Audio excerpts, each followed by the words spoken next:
बडगाम नागाम के रहने वाले आरिफ नबी और मुसब्बर जुड़वा भाई पैदाइशी तौर पर नाबीना हैं। दोनों भाइयों ने हालिया दिनों में 10वीं जमात के इम्तिहान में बेहद अच्छे नंबरात हासिल किए। दोनों भाई क्लास के दौरान अपने टीचर का लेक्चर मोबाइल फोन पर रिकॉर्ड कर लिया करते थे और फिर घर जाकर उस लेक्चर को सुनकर उसको जहन नशीन करते थे, याद करते थे।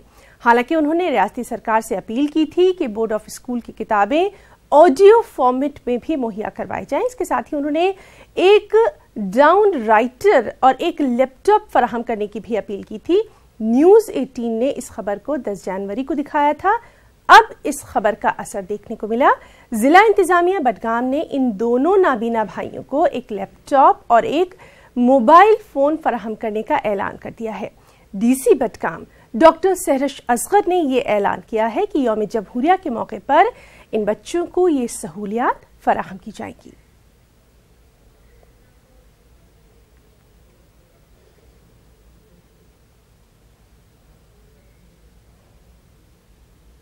आगे बढ़ेंगे। आसाम में एनआरसी मामले पर आज सुप्रीम कोर्ट में सुनवाई है। पिछली सुनवाई में सुप्रीम कोर्ट ने एनआरसी को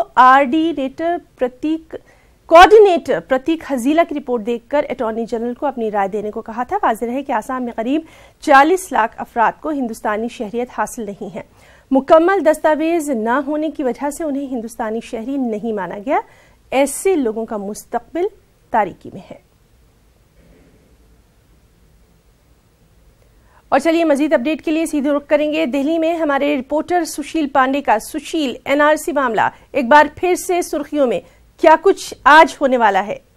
देखिए, इस पूरे मामले में सुनवाई के दौरान पिछली बार ये कहा गया था कि जो रिपोर्ट है उस रिपोर्ट को फाइनलाइज करिए और जो आपत्तियां हैं उन आपत्तियों को कंप्लीट करिए। हालांकि ये कहा गया था असम सरकार की तरफ से कि आपत्तियों में कुछ ऐसे दस्तावेज हैं जिनको ही मान्य किया जाए, लेकिन सुप्रीम कोर्ट ने इस पूरे मामले में आदेश देते हुए कहा था कि जो आपत्ति इस पूरे मामले में जिनके पास रिकॉर्ड सरकारी हैं उन तमाम रिकॉर्ड को कंसिडर किया जाए। देखना यह भी है कि केंद्र सरकार इस पूरे मामले में तमाम जो रिपोर्ट है उसकी कॉपी मांग रही थी, तो क्या आज सुप्रीम कोर्ट केंद्र सरकार को ये कॉपी देने का आदेश देती है या नहीं देती है। तो काफी अहम सुनवाई फिलहाल सुप्रीम कोर्ट में आज 2 बजे के बाद होगी।